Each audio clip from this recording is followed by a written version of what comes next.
আল্লাহ রাব্বুল আলামিন যে ফরমান মনে রাখতে হবে, আজকে রাত্রে যদি আমি ওমর ফারুক আল আজমিকে যদি গ্রেফতার করা হয়, নবীর জন্য যদি আমার জীবন চলে যায়, তাহলে আমি মনে করি এর চাইতে আমার জীবনের বড় মাহফিল কোনোদিন আমার জীবনে হতে পারে না। কথা বলেন ঠিক কিনা?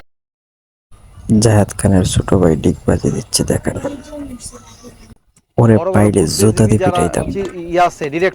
আড়াই বছরের ভিতরে শাকিব খানকে টপকে সে সেরা নায়ক হবে। শালা তোরে পাইলে। তিনি কোন ক্যাটাগরি?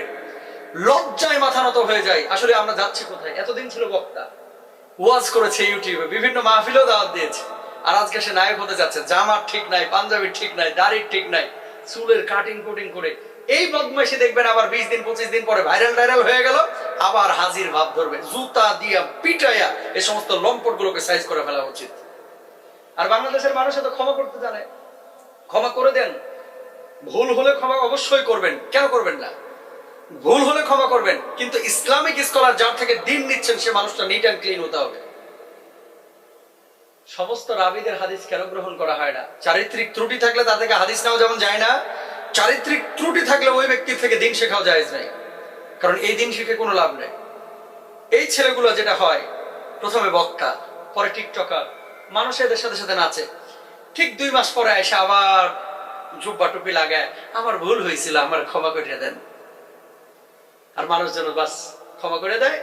ক্ষমা করে দেওয়ার পরে আবার সে পুরা, এতদিন তো পরিচিত হয় না, এখন আরো বেশি পরিচিত হয়েছে।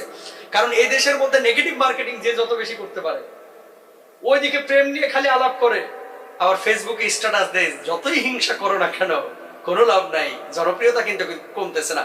তোর জনপ্রিয়তায় ঝাঁটার বাড়ি বদমাস। জনপ্রিয়তা দিয়ে কি করবি? জনপ্রিয়তা দিয়ে কি করবি? পানি খাবি? জনপ্রিয়তা তো হিরো আলমেরও আছে, জনপ্রিয়তা কার নাই? সোশ্যাল মাধ্যমে যারা টিকটকার, এদের জনপ্রিয়তা কি কম? এই মেয়ে নিয়ে নাচানাচি যারা করে, জনপ্রিয়তা কম? জনপ্রিয়তাই সফলতার মানদণ্ড না ভাই, ভুল বুঝেন না। সফলতার মানদণ্ড হচ্ছে এখলাস নিয়ে কতটুকু আপনি কাজ করতেছেন। সুতরাং এই টিকটকার ফিকটকার, এই যাদের ব্যাকগ্রাউন্ড খারাপ, যাদের কোনো ব্যাকগ্রাউন্ড নেই, মাদ্রাসায় পড়ছে কিনা সন্দেহ আছে, অথবা পড়েছে কোরআন হাদিস পড়ে বিপদগামী হয়ে গেছে, আস্তিক থেকে নাস্তিক হয়ে গেছে, ওর পথে হাঁটক ভাই। পরবর্তীতে যদি এরকম আয়সা ভুল হয়েছে ক্ষমা করে দেন, আজকে থেকে আবার ওয়াজ শুরু করলাম, এই সমস্ত মানুষগুলোকে বয়কট করেন। যারা খালি প্রেম প্রেম প্রেম প্রেম ছাড়া কোনো টপিক নাই, এদেরকে বয়কট করেন। যে সমস্ত মানুষগুলো আল্লাহকে, আল্লাহ রাসূলকে খুশি করার জন্য দাওয়াতি কাজ করছে, বড় বড় শাইখুল হাদিস মুহাদ্দিস আছে এলাকার মধ্যে, এদেরকে বেল দেয় না, ভাইরাল বক্তা খুঁজে খালি। কেন কেন ভাইরাল বক্তা খুঁজতে হবে?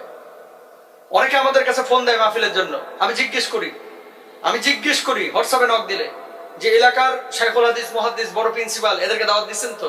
আর নামটা সবসময় ওনাদের নামের নিচে আমাদের নামটা দিবেন, এটা বলে দিই। এলাকা ভিত্তিক বড় বড় শাইখুল হাদিস মুহাদ্দিসকে বেল দেয় না, পরিচিত ফেস, এই জন্য ওনার নামটা বড় করে দেয় না। কিয়ামতের আলামত। আল্লাহ আমাদেরকে বুঝদান করুক। এই টিকটকার, বিকারগ্রস্ত, মাদকাসক্ত, লম্পট ইতরদের থেকে আল্লাহ রাব্বুল আলামিন আমাদের বাংলাদেশের মানুষ